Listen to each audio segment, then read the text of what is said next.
got something to fix, or you've got a problem, or you want to build something, you're motivated by the actual task itself. It's, winning and losing is just kind of an odd concept to me. You're just trying to improve things. How do you teach more? How do you teach it better? How do you teach it easier? Congress doesn't write laws anymore. They write frameworks.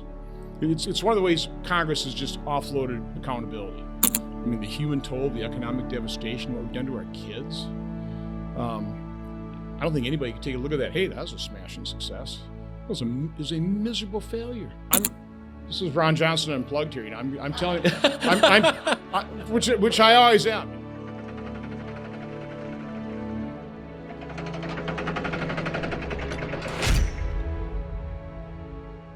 Welcome, everybody. Thank you so much for coming today. We have a very special guest here on our show. So a little bit about this show. This is the Local Legends podcast. It's something that John Casper and I put together a while back. So we have a very gracious sponsor here with the Oshkosh Chamber of Commerce, allowing us to feature notable Oshkosh business leaders and national leaders. So we have a distinguished guest today, Senator Ron Johnson, who's got a long business experience with the company Packer, as well as 12 plus years on the United States Senate. So really excited to have you here. Thank you so much for joining us. Oh, glad to be here. Well, you probably don't always get, a little bit of time to talk on these interviews with some length and get to know who you are. The culture out there is very hostile, I understand. So I just want to get a little background, I guess, on you kind of as a person, where you came from, what your childhood was like, and how that grew into you as a business leader specifically. Well, it's kind of interesting. I look up at the wall there. I see some Oshkosh bib overhauls, and my grandfather on my mother's side, Leonard, that's all he ever wore. So both my parents grew up on farms. It's also interesting. My siblings, and we don't do Facebook. We do just have a texting chain. Yeah. And this morning pops up this old, I guess, just sheet of paper. It's a sign-up sheet. My father lost his father at the age of 4. Had the Depression, I think, 1934, in like early January. Mapleton, Minnesota. I'm sure cold like today. They're so dirt poor. She had to literally walk to farm to farm. These farms are a long ways away just to raise enough money to bury him. And then there's a sign-up sheet somewhere in town, must have been, people kind of chipping in. And so people were chipping in 25 cents and 50 cents. So the largest donation, I think, was $2. In total, they raised $12.25. And if you do the math on that, that ends up being about $320 in today's dollars. Those are hard times. And so, where did I come from? I came from that. I wasn't back there in 1934, but that's certainly what forged my parents' outlook on life. And I would say probably both my parents were people of very deep faith, and they passed that along to us. But in addition to the deep faith, they had to work hard all their lives. Mm-hmm. And so I think the one value they passed along to all of my siblings was pretty much the fact that the greatest compliment you could ever pay somebody else is no matter what they did in life, because all the work has value. There's a really hard worker. So I've always embraced that. And it's certainly colored who I am today. Is I just work hard. If there's a mess to clean up, if there's a problem to solve, I hop right in. I was on a different podcast, and somebody said, "Are you more motivated by winning or by losing?" I actually thought it was kind of an odd question. I'm always going to try and win, obviously, but I'm motivated by trying to improve things. Yeah, because that's manufacturing background, continuous improvement. It's like you got something to fix, or you've got a problem, or you want to build something. You're motivated by the actual task itself. It's winning and losing is just kind of an odd concept to me. You're just trying to improve things. Yeah, it seems like at least me, just everyday guy looking at folks in Washington, that seems to be uncommon in a lot of ways, right? Is you have what it seems like the classic kind of founding fathers impression of who we would elect into Congress, or who we would elect to kind of our highest forms of office, were folks that were that worked a job, that did things, that were entrepreneurial in nature. In fact, I'm reading a book called George Washington Entrepreneur, and it's fascinating how how much he was a business person in many ways. He had from gardening, from farming, all the way to building the industry around Mount Vernon. Tell me a little bit more about just kind of the importance of being a business leader and an entrepreneur in Washington, looking at our country and what that means. Well, you mentioned George Washington. We had a evening dinner outing to Mount Vernon. And so you have the historical curators there and they kind of show you around. What surprised me is all the detailed carpentry, the finished carpentry. And this wasn't, it wasn't a rough-hewn log cabin. This was a really well-finished home. And, I'm not steeped in his history, but he was an entrepreneur. Mm-hmm. He ran a working farm and tried to make money at it, right there on the Potomac River and, how they transported goods. So, entrepreneurship to me is really what made this country great.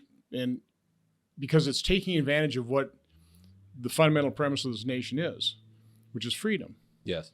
And it's not big government that made this country great. It's individuals, extraordinary individuals, oftentimes, that have the freedom to dream and aspire and build and create. That's what made this country great. And some are extraordinarily big dreamers, people like Henry Ford or Thomas Edison or Steve Jobs, in modern times. And, I wish I could think those great thoughts. But, I'll settle for continuous improvement, a little bit better plastic, something that, edges out the competition.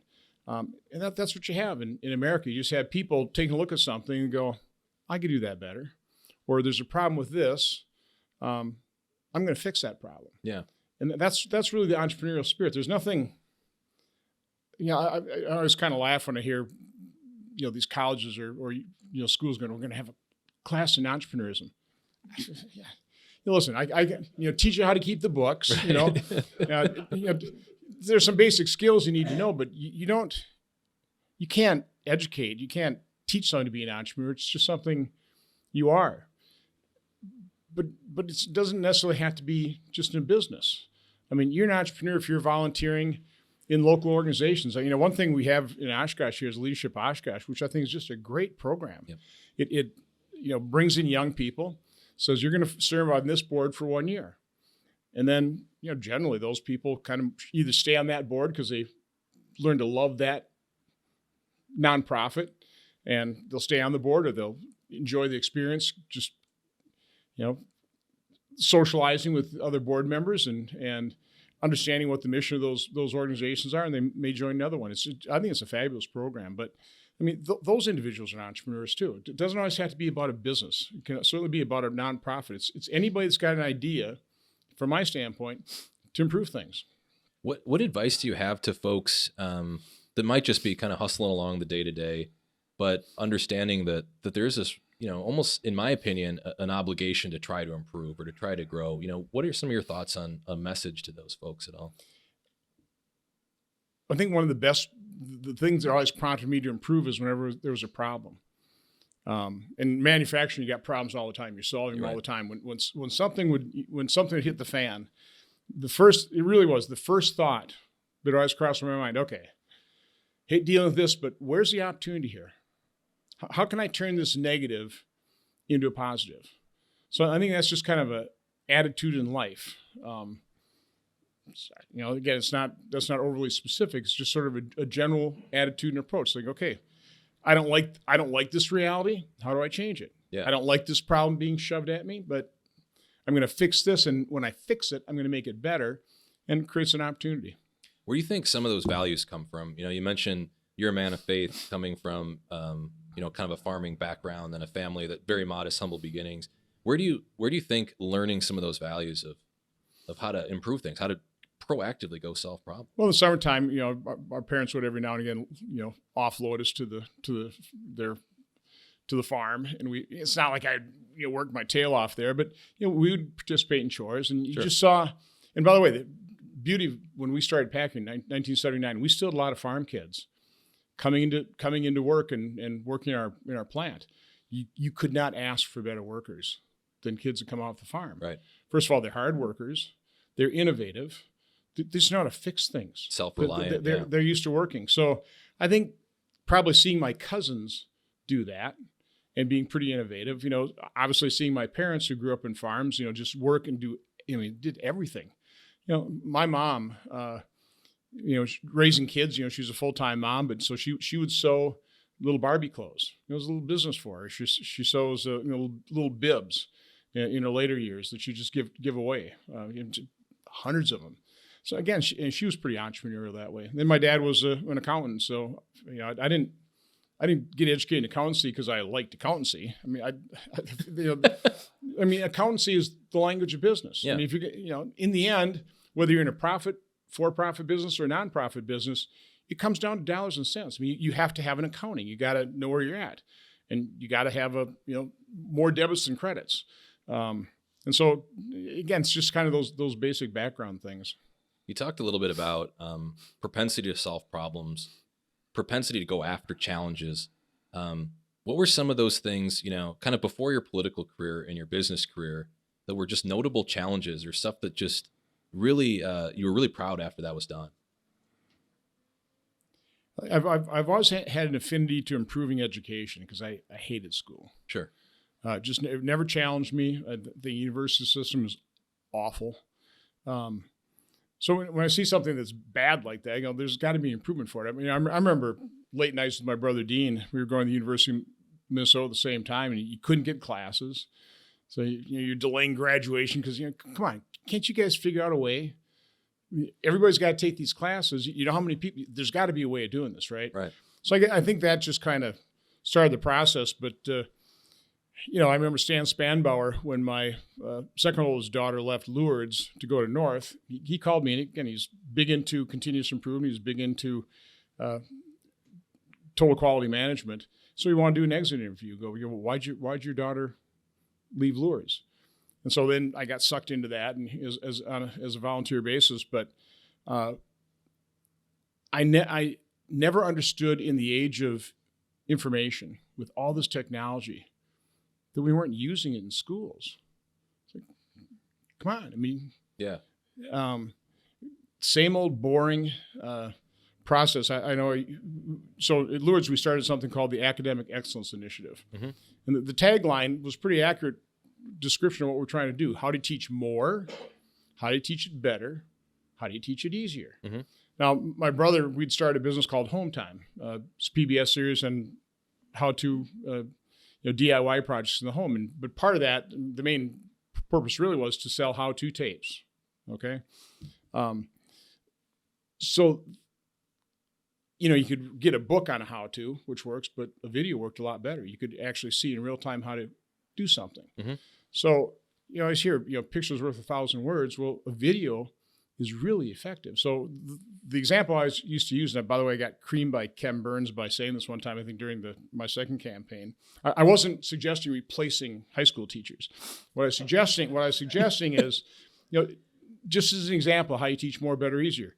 Rather than get 10,000 high school teachers that really don't know the Civil War very well, why don't you pop in the old Ken Burns tapes, 14 hours of it, and then have those 10,000 teachers, not lay them off, but have them have the discussions then.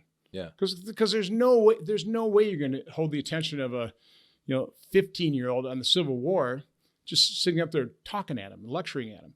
But you pop in a videotape and something that's done as excellently as what Ken Burns did, then you start having the discussion. So again, you can kind of see how my mind's working here. Yeah. I'm sitting there back there going, I hated school. I thought it was a waste of time. Never challenged me, and I know a lot of kids are that way. How can you make it more challenging? How can you improve it? How can you teach more? How can you teach it better? How can you teach it easier? And I think that's an interesting question because, like you, I was never that interested in school or things like that. But what's interesting to me is today we're in a very different time, and this is, I think, becoming a national issue. And I've seen you talk about it and other things. Is information is everywhere, and the problem seems to be the vetting of that information. Because now, when you get into the vetting of the information, we're starting to see things like political bias come out and what's even shown. And a few weeks ago when you did your second opinion, this is an example of revealing things that weren't shown on social media or these other things. How do we solve that problem? If all information is available on right and wrong, how do we figure out what's right and what truth is? You need to be a very discerning consumer of information. Way back when I was young, we had 3 networks in PBS. And by and large, I think I know that those anchors were probably more to the left of center than certainly center. Certainly weren't right. But you really couldn't tell. I mean, they had been educated as journalists. And back then, the university system had been completely corrupted by radical leftists that now run it. Mm-hmm. So there were actually, principles that were being taught for all professions. And, these are some tried and true principles of journalism, who, what, where, and why. Just ask the questions. Your job is to get information conveyed to the public. It's not to be a political pundit. It's not to be an advocate for one side. You're here explaining information. So, back then, way back then, you had these major news anchors. You had, again, 3 major networks in PBS, and they played it pretty straight. And you could pretty well rely on the fact that what they were telling you was pretty accurate. And then that was reinforced by, you had real journalists, whether it's New York Times or Washington Post or Wall Street Journal. I mean, they're all reinforcing each other. They were fact checking each other. Mm-hmm. They were keeping each other honest. But what's happened, and I would say this is the master stroke of the left, they took over the university systems. The radical left did. Vietnam War protests, administrations capitulated, radical left runs in, fills the void. So now you've had the radical left. I'm calling them radical left because they are. But they're now in charge of college education. So they're teaching our teachers how to indoctrinate our children. They teach our journalists how to become advocates. And that's what we've got now. It's actually amazed me it's taken this long for it kind of to come to a head the way it has right here in 2022. Well, what about the issues with, social media, Google, other, places that you're going to seek information that you could challenge an educational institution with? What's the solution there? I mean, it's kind of scary for me as just a common guy. So it's funny is that I was chairman and ranking member of the European Subcommittee of Senate Foreign Relations, and so I've made a lot of trips over to Eastern Europe, bipartisan trips. It's kind of amazed me how surprised some of my colleagues are about the propaganda. Mm-hmm. The disinformation, the misinformation that Russia's pumping into those countries.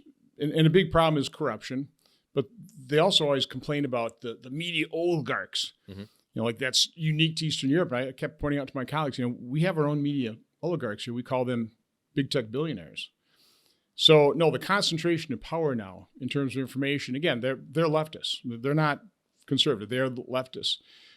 Watch the documentaries, The Creepy Line. That's a line from Eric Schmidt, who is in charge of Google, now Alphabet, or The Social Dilemma. And you start really understanding the power of these social media giants in terms of how they influence our lives, how they're influencing our kids.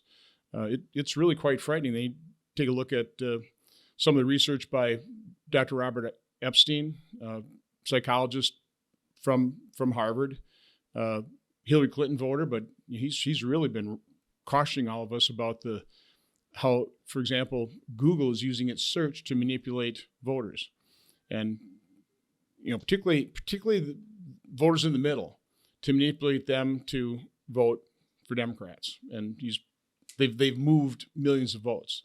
That ought to concern people. Mm-hmm. I mean, so other than just trying to be a more informed or more critical thinker, I think is kind of the original kind of thought is back in the day, you would learn things like the scientific method. You would learn things of pinning reliable experts against each other to try to hash out what you think is true. But just because someone's an expert, in my opinion, doesn't mean they're right. I mean, in a legal case, right, you've got experts on both sides that come across and they say the blood spatter is clearly from this guy and the other one says not, right? What do we do about that going forward if we're relying on big tech or some of these other companies to share the information? Entrepreneurs in this space, a lot of these folks are in their early 20s and they are living connected with their phones to such a level that if they can't look it up on their phone, why is this being done in the classroom or these types of things? So I'm just kind of curious of what the future looks like for these guys that get all their information from that device, and the portal is just that phone. Well, you do have free market competition, and so YouTube censors me, and you got Rumble to Sure. rely on. Okay, so I do think these big tech giants that are so tilted so far left, they're kind of slitting their own throats. They are just inviting competition. They're almost forcing competition. But again, people just need to be more discerning in terms of information that they're using, and also understand what's being done to them. I mean, classic example is really what happened with COVID. I mean, the pandemic has exposed an awful lot of things, but I'll use in particular, because you mentioned my event in Washington, D.C., COVID, a second opinion. I was calling them the COVID gods. I'm switching it now to the COVID cartel. And it's the Biden administration. It's the healthcare agencies. It's Big Pharma. By the way, I always defended Big Pharma. I mean, am I the only one that wants a life-saving new drug? I mean, I'm a private sector guy. I realize you got to make, if it costs $1 billion to develop a new drug, you need to make $1 billion. I don't begrudge profitability. But my eyes are open in terms of the capture of these Big Pharma of the healthcare agencies. But, throw on top of Big Pharma then legacy media and big tech giants. So they have decided, and you can figure out, exactly why they decided this, that the solution to the pandemic was massive shutdowns, even though we knew that wouldn't work with respiratory virus. I mean, we've known that. I mean, that was not part of the pandemic plan. Our pandemic plan really said shutdowns aren't going to work, and yet that's what we hopped onto. Could that be that shutdowns were really profitable for the big tech giants? They focused only on a vaccine, completely ignored early treatment. So here you've got, I don't think anybody can take a look at our response to COVID. Over 900,000 Americans dead, more than 5.5 million people worldwide. I mean, the human toll, the economic devastation, what we've done to our kids. I don't think anybody can take a look at that. Hey, that was a smashing success. It was a miserable failure. Why would you reward failure? Well, the reason these guys haven't been booted out of their positions is because it's all part of the cartel. And I used to say that they'll never admit they're wrong. Now, I've changed my language on that. They can't afford to be proven wrong. I mean, if it just becomes consensus, I mean, I already believe this has been completely proven, but this cornucopia of widely available, safe, generic drugs, they work for early treatment. If that becomes a general consensus, what are these guys going to say? I mean, they not only ignored it, they blocked it. They actively sabotaged early treatment. The body count is way too high. But here's my main point. So they can't afford to be proven wrong, but they have the power. Think of it. The current administration, the healthcare agencies, Big Pharma does all the advertising, legacy media, and the big tech giants. They control all the information. They have the power to make it pretty difficult, not impossible, to prove them wrong, which is why, my colleagues look at me as pretty much roadkill, for telling people the truth. Ooh, that's kind of ugly. I think I'll avoid raising that subject. And that is the avoidance of pain that you see time and time, not just in COVID, but anything else that runs up against, big media. If you're not towing the line, they're going to destroy you. Well, they can't afford to have people pushing back on their preferred narrative. Yeah, and I think something that is concerning for this community of entrepreneurs and business leaders is if you look at a startup or a small business and you see somebody that wants to be a tech company and the barriers to entry are so obnoxious because of the power that's hoarded within the big business. The Democratic Party used to be the party for the little guy, right? But now it seems like the entrepreneur has been neglected in Washington. What is the solution for that person with these massive barriers to entry to be able to compete? We don't have millions of dollars to lobby. We don't have that. We're just trying to solve a problem. So the Democrat Party, in my mind, is the party of the elite. Really, since Franklin Delano Roosevelt, when they were so enamored with what was happening in Russia, the technocrat, the expert. Well, that's what we're seeing that being played out with COVID. It's the expert. You can't question science. I mean, that expert is science, for God's sakes. No, science is questioning. Science is being highly skeptical. Science is what I'm trying to promote. Okay, like, ask some questions here. So to me, that's really a big difference in the party. So the Democrats have really become the party of the big, elite, powerful. And you're seeing a shift. You're seeing all of a sudden the Republican Party, who of course Democrats always accuse us of being for the big guy, right? No, we're actually for the little guy. One of the grossly dishonest attacks against me is that in our tax reform, I carved out some special loopholes for my, big donors. Yeah, we got the billboard right here on 41. What I did under, a lot of pressure from the sitting president, 10 o'clock in the night phone calls, radio talk show hosts, I said, I'm not going to vote for this until you recognize that you're leaving 95% of American business completely behind. All you're focused on is giving 20% tax cut down to 20% for the big C corps, 5% of American businesses. You're ignoring all the past serenities. And a lot of my colleagues are going, what are those? I'm dead serious. They didn't know what a past serenity was. I mean, it's kind of an, I suppose, odd term. But, all the LLCs, the partnerships, the subchapter S. So I'm the guy that said, no, I put up with all the crap. So no, not going to vote for this until you make an accommodation. So in the end, they did. So I'm the guy, I single-handedly, not in the House, I was the only guy. Thank you, appreciate it. Now I did, when all said and done, Steve Daines did step up the plate and I had a little bit of help. But again, I'm the one that's every lunch going with a new chart going, you guys, this is how you're screwing little businesses, okay?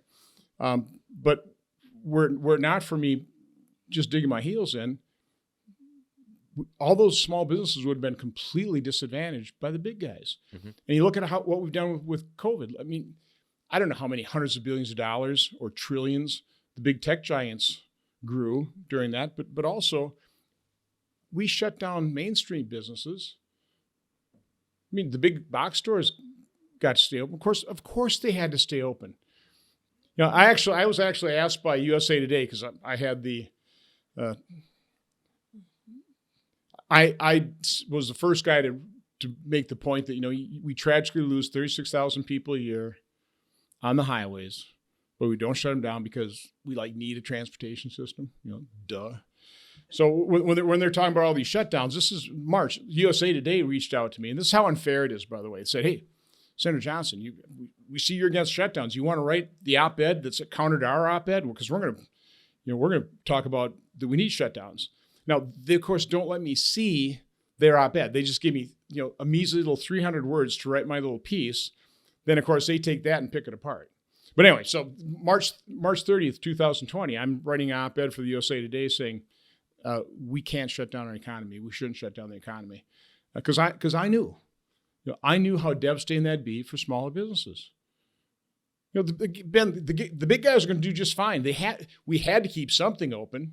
People need to eat.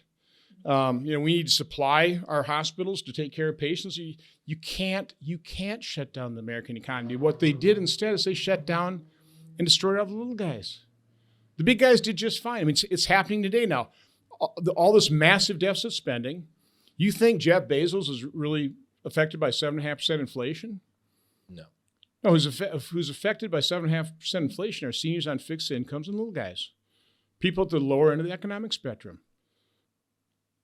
Yeah, I mean, just a small business like this, raising your price 7%, you lose out on that, and it's not easy for someone that's trying to charge. And I think another thing on this idea of entrepreneurship is what can you do, or what can your positions or campaign do to prevent these types of devastating blows, like a small business being shut down, or different types of policy that can be there to either protect or support entrepreneurs. What are your positions on that? Well, in general, the good news about economic growth and entrepreneurship is the formula is pretty simple. Okay, I'll admit you need some government, okay? We need a lot less than what we have. But again, you need some government, so you need to raise revenue. So do it in as efficient and simple and rational way as possible. So have a competitive, simple, rational tax system. We don't have that, okay? We have a more competitive tax system after 2017, but We didn't simplify it. We didn't rationalize it, okay? And the other thing is you have a reasonable regulatory burden. I mean, nobody argues against regulation. I mean, we need strong regulations, for example, on antitrust. One of the problems we have with the big tech giants is our antitrust laws. It makes sense. They're really written to protect consumers. But the big tech giant, they're giving their product away free. Mm-hmm. It's like, well, you can't really prove consumer harm. So it's really flummoxed, regulators in the courts. How do you address these folks with antitrust? Well, the way the laws are currently written, you can't. I'm not quite sure I've got the right solution on that. I think you have to really rely a fair amount on competition. I think there's some things you can do, but we're kind of veering off part of your question here. But again, the formula is pretty simple. Yeah. Have a simple and competitive tax system, have a reasonable regulatory environment, then get out of the way. Again, let people do what people do. They think about things and, create as little interference for them as possible so they can spend most of their time. And I think really the masterstroke of Trump is we did the competitive tax system, but he recognized the burden of regulation. So he stopped adding to it. We reduced it somewhat, but just the act of not having to worry about a new regulation allowed people for at least 4 years, 3 years until COVID recession hit, it allowed people to just think about their products and services, how to prove them, as opposed to, okay, how to comply with this government regulation to prevent being fined or put in jail. Yeah. I can completely understand that. We talked about it before. This was just the issues of compliance with a small business. We don't even have the capacity to know a lot of the things that are out there. Is there discussion or ideas of you talked about, the Trump administration kind of pausing it, and which showed a lot of help, but is there like reform in the future or something like that? So one of the pieces of legislation I got passed through our committees, it never got signed into law because we didn't have to, because Trump actually enacted it. It was called the Good Act, Guidance Out of Darkness. Part of the really nasty things that big government does to you is, well, first of all, Congress doesn't write laws anymore. They write frameworks. It's one of the ways Congress has just offloaded accountability. It's like, they just write these frameworks for laws that are just well-intentioned. So, well, just good intentions, right? And then they give the executive branch all the authority to write the rules, the regulations, and the guidances. And these agencies don't even publish the guidances. I mean, you don't even know what you're, and the guidance course is kind of trying to explain the rule, the regulation that is trying to explain the law. So you got multiple layers of what you need to comply, and the federal government wasn't even publishing the guidances. And of course, then they tell you that ignorance of the law is no excuse. So no, you're screwed 16 ways on Sunday when you're an entrepreneur, which is why, it's pretty simple formula for encouraging entrepreneurism is get out of the way. Let these guys concentrate on their products and services. Yeah. I did want to ask you one question that has come up a little bit. And, when you announced you were running again, there was obviously folks on both sides of the political spectrum that were critical of your decision to run a third time. And I just wanted to give you a chance to respond to that criticism. Well, first of all, I would challenge both sides. I mean, there might have been a couple of Charlie Syke-like folks, not many. One of the reasons that I decided to run is as I traveled around the state, there was strong encouragement. I mean, I wasn't having people go, hey, remember that pledge? No, they're saying, forget the pledge. We need you to run. So no, from our side, it was nothing. It was really nothing but strong encouragement. Again, now there may be a couple of Charlie Sykes on the air or something, but by and large, our side. The other side, again, they want this seat. I think they recognize running against an incumbent, one that's willing to call them out. They didn't want to see me run, so yeah, they're gonna press any button they can. Offer any criticism, offer any lie, any distortion, which is what you're seeing on all the billboards. Yeah. What about just kind of seeing you as a United States Senator, seeing your business career? We've got folks in this room. We've got folks that are part of our space that are aspiring leaders, business leaders, community leaders in many different ways. What are some tips that you would give them of, kind of the old Kennedy, I think it was the Kennedy quote, right? Ask not what the government can do for you or what you can do for your country. What is kind of your advice to some of these folks out here as aspiring leaders? No, have integrity. I think it's kind of just that simple. I mean, you're given your level of talent and intelligence by our Creator, but you kind of decide to what extent you have integrity. And certainly, what I found is there's a whole lot more integrity in the private sector than there is in the political realm. Talk more about that. A whole lot more. Well, in what ways? Any lawyers in here? I always used to say, the three occupations I'm not real fond of: lawyers, investment bankers, and politicians. So okay. There goes that vote. But I'm not a politician. I'm a citizen legislator. But I try and explain to people. I rarely did contracts. Rarely. Only if it was absolutely forced on me. And the reason I didn't do contracts is when you're dealing with people with integrity, you do a deal. You know what you're doing. You know exactly what you mean. And so I much preferred a handshake gentleman's agreement, because what I found is the minute you put it on paper, the minute you had a contract, now somebody feel, ooh, they didn't mention this. Here's the loophole. And then they almost feel justified in doing it, even though that's not what we meant. So again, I just found two things. And this is, you want to know what I really, in terms of the difference between the private sector and government. First of all, in the private sector, you see excellence all the time. You're competing against excellence. You don't survive in business for long if you're not excellent. And why are you excellent? Because your competition is excellent. Mm-hmm. Okay, so a free market, free enterprise system drives excellence. I always say it guarantees three things: the best possible price, the best possible quality, the best level of customer service. That's what the free market does. Think any of those things apply to government? No. There may be a few little pockets, but by and large, you just see waste. You don't see excellence in government. And again, the private sector, you see a great deal of integrity, because you also don't succeed in business without people recognizing you can trust that guy or gal. Yeah, it sounds like the nature of the legality of these discussions loses the spirit of the discussion, loses the spirit of the agreement, which is what you seem to find. The private sector is much better at kind of understanding that spirit and having that competitive edge. So a quick example, it will be interesting to see what billboard's going to come out of what I've said here today. But I'm dead serious about that. Again, this is Ron Johnson Unplugged here. I'm telling you, which I always am, much to the chagrin of my, political advisors, who I very rarely listen to.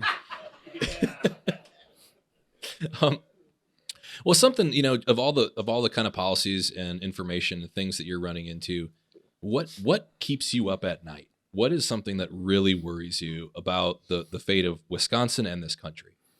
Well, first of all, because I have integrity and I tell the truth, I sleep like a baby. I mean, I always tell, I sleep the sleep of the righteous. I mean, my head hits the pillow and I'm out. Now I wake up and I start thinking about all the things. So if you're wondering me what worries me, it's what's happening in this country. It's what I said in my first commercial. I mean, why are you doing this? Because our nation's being torn apart. It's being torn apart. This isn't an accident. Yeah, we had Jordan Peterson come to our Senate lunch a couple weeks ago, and I'd heard of him. I'd seen a couple snippets of his videos. He made 2 points. So I want to focus on the one. He said, conservatives are just awful at making the case for our values. Yeah. But then he absolved us of it. Understand why, though? It's because nobody ever thought you'd have to defend some of these basic values. It's like, why we haven't, because the left is, all these things are under assault. The family. Listen, there's all kinds of ways, I suppose, you can raise kids and live your life, and that's fine. I mean, more power to you. But I think in general, it seems like having a mom and dad stay together and raise kids, be married before you start having kids, that just seems to work out best. Okay? Why do we have to defend that? Why is that under assault? So, I don't know, what was the question? Well, just the big issues. And I think one of A question coming from a Christian as well was, do you think a lot of this has to be a movement away from the Judeo-Christian worldview as a culture or as a country? That some of these common values we used to share just aren't there anymore? Stuff like a nuclear family or, each person raised in the image of God, right? That kind of idea. Well, yeah. Well, I think anytime you've had a totalitarian form of government, that's one of the first things we want to do is get rid of religion. It competes. So they got to stamp it out. So no, I think that's kind of the move towards secularism is not good. So, I remember your question is what keeps me awake at night. It is what's happening in this country, the way it is being torn apart. I mean, we have many, many threats that, I'm concerned about, but we don't have a chance of pushing back on those threats if we're completely divided and at each other's throats. So, I attended President Biden's inaugural. I heard him state repeatedly his number one goal is to unify and heal this nation. Is he saying that? I'm going, well, sign me up for that. I'll do everything I can to help you unify and heal this nation. Now, he's done nothing to do that. He's, just about everything he's done is exacerbated the divide. I'd say everything the left has done is pretty well exacerbated the divide. They're not trying to heal us. They're not trying to heal the racial divide. They're exacerbating it. They're using political differences. There'd be another difference between the private sector and government or politics. In the private sector, the only way you succeed is focus on areas of agreement. Right? So I got a product. You want to buy it? Okay, we agree on that. Now we'll haggle over the price. In politics, they exploit division. So that's why you have something called a wedge issue. Do you have? It's not a problem they want to solve. It's a problem they want as a wedge issue. Yeah. Do you have kind of an optimistic view of the future of us actually being able to come back together ever? Do I sound optimistic? Listen, it's when you understand really how rare and precious this country is, and I really try, whenever I go into high schools or middle schools and I talk to kids, I just tell, first of all, I hope you appreciate what your parents and your teachers are giving you here. But I really hope you appreciate that you're born here today in this country. Yeah. Now look around the world. Look at the refugee camps in Yemen or Syria. How would you like to be a girl in Afghanistan now? Understand what we've got going for us. I mean, we have a level of affluence that's just unheard of in human history. Mm-hmm. Yet we have teen suicides and drug overdoses. There's a sickness that is a little depressing to contemplate. But I guess in terms of trying to be optimistic, take a look at what we have. Yeah. Take a look at what this country represents. How much, what a phenomenal force for good we are in the world. We're not perfect. But, one thing you do learn, especially on foreign policy or foreign relations committee, and you're traveling all over the world and you're talking to foreign diplomats, they may not say it publicly. People do not like seeing America weak. People do not like seeing America withdraw from the world. They're going, come on, we need you. Yeah. We need you. Get your act together. Yeah. I think we're coming close to the end. We wanted to have if folks in the audience had a couple questions, L, wherever he was, or Reed can grab the mic and we can try to get him up there. Where you have a chance to ask Senator Johnson kind of some of the issues you're seeing in the community or his position on those. We do ask that we try to keep this productive and positive. So any hecklers, Reed's going to take you out. Yeah, you can just go, whoever wants to come up here. We just want to make sure you get it in the mic. Why don't you come on up? Yeah. Right. Yeah. Take the center stage here. Sure. So something that scares me a lot right now is not happening in the United States, it's happening in Canada. And when I see how their government is reacting to their people and to the protests there, it's tremendously scary to me. I'd just like to get your comments on that. I remember Charles Krauthammer gave a speech in Kohler, and I'm from Minnesota, and he started the speech there. I always hear Minnesota nice. Said, I say Wisconsin even nicer. You look up at Canada, and they're pretty nice people too. It's shocking. It's shocking what's happening in Australia, what's happening in Canada. Particularly when you realize the solution to that problem up there is so simple. I mean, you're talking about imposing vaccine mandates on truckers. Who are they threatening? I mean, they're driving in their cab by themselves. The solution is pretty simple. It's just give them their freedom and recognize their personal health autonomy. And the fact that Trudeau can't understand that, I mean, I guess it shows the power of tyranny. I guess it shows what people will do. It's just, I've been saying this for 2 years. Our response to COVID is, in so many respects, makes no sense whatsoever. And what they're doing in Canada makes even less sense. Do you think that could happen in our government today? Things like freezing folks' bank accounts and things like that, martial law happening? Yeah, I'm definitely concerned about that. Yeah. Give Democrats total control, it'll happen. Sure. We got a question here. First of all, I want to say thank you for the privilege to hear you today. You went into issues that many of us, I suspect, haven't heard. I haven't heard, and they were very significant to me. Having said that, there are some of us that are very concerned, like I think you are, as you express education, and some of us locally here who are focused on our university system. And I'm going to ask you, if I could, as we look at the university, as you look at the university system, those of us who see the need for change, what is any advice you might give all of us sitting here how we could best approach that issue?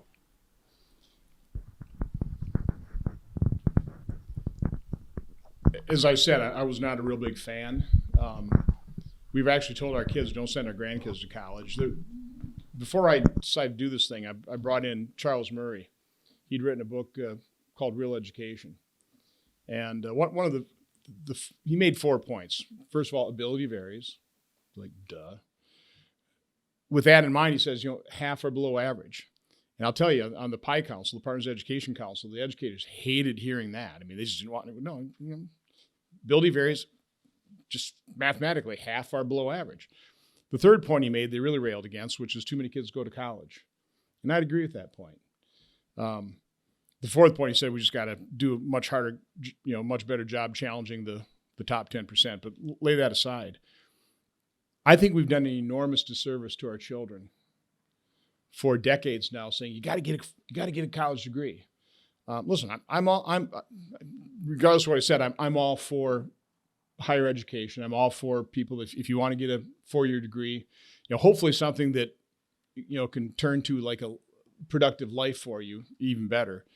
But in saying you've got to get a 4-year degree, what does that say to kids that don't want to get a 4-year degree? They don't have an aptitude for it. That by not getting a 4-year degree, you're some kind of second-class citizen, or the work you're performing isn't quite as valuable as what you get with a 4-year degree. Now, again, value will be, judged in dollars and cents. Right now, you're sitting in the catbird seat if you're somebody who's got the skills of a trade, plumber, electrician, carpenter. We need plumbers, carpenters, electricians. So I would think putting more pressure on our university systems, kind of like what parents, because of COVID, they're looking over their kids' shoulders and they're going, they're teaching my kid what? Or better, no, they're indoctrinating my kid with what?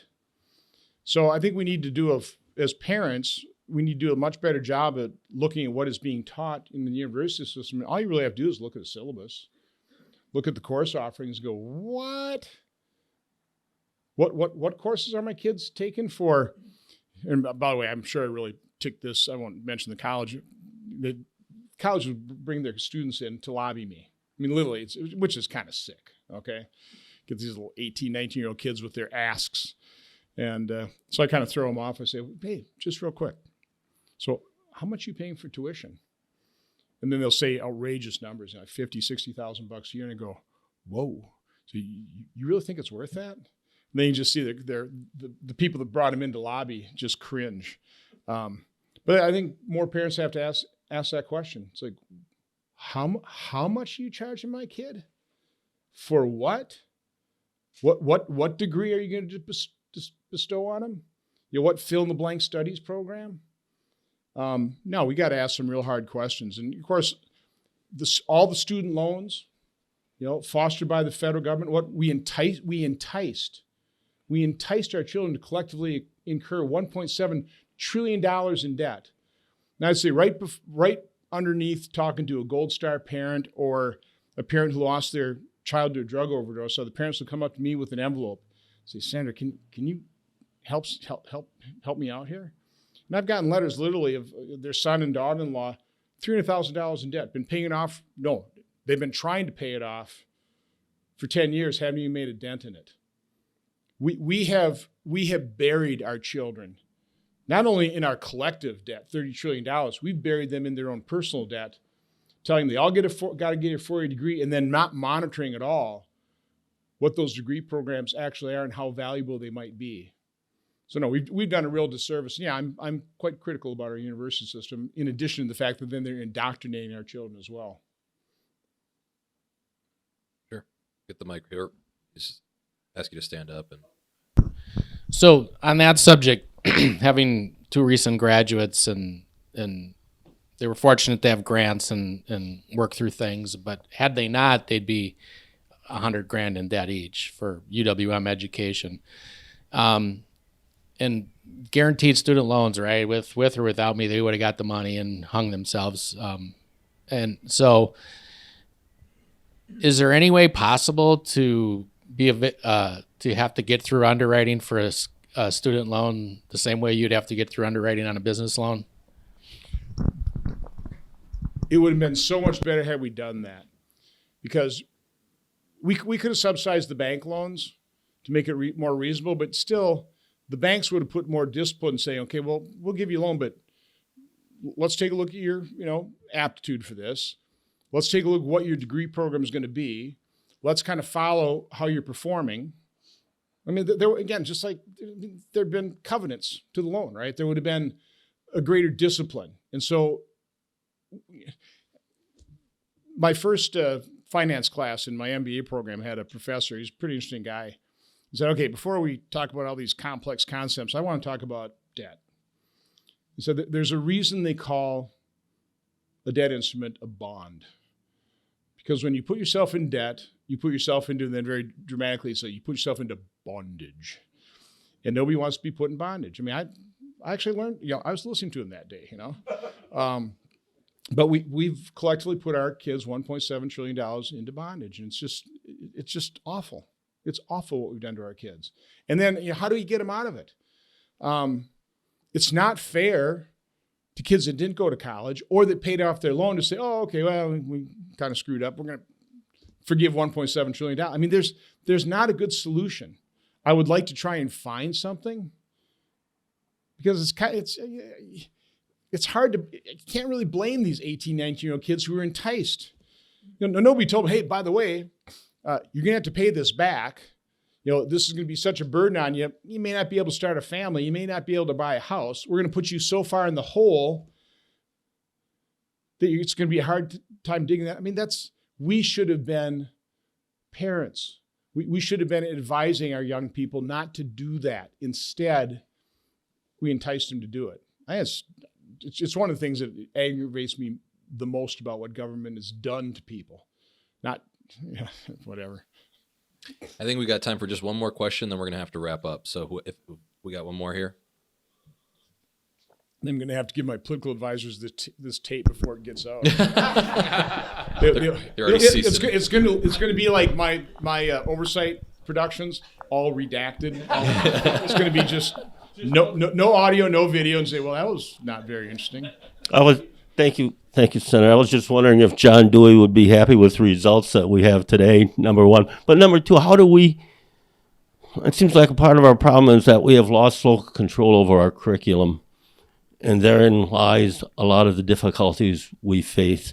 Is there any way that you could suggest that we might reassert control at a local level? Thank you so much. Absolutely. I mean, again, as I travel around the state, and I just tell people, because there's awakening. So if you don't want critical race theory taught to your kids, don't let it be. I mean, the good news is the federal government, other than even in higher education, other than enticing our kids to get $1.7 trillion into debt, education is still, by and large, local control. So control it. Again, the blunder of conservatives is as the federal government grew, we got pretty worried about its intrusion in our lives, and it was worth getting worried about. But we focused all of our political time and attention on presidential elections, U.S. Senate race, and we completely took our eye off the ball of local government, university governance. And you know who didn't take their eye off the ball? The radical left.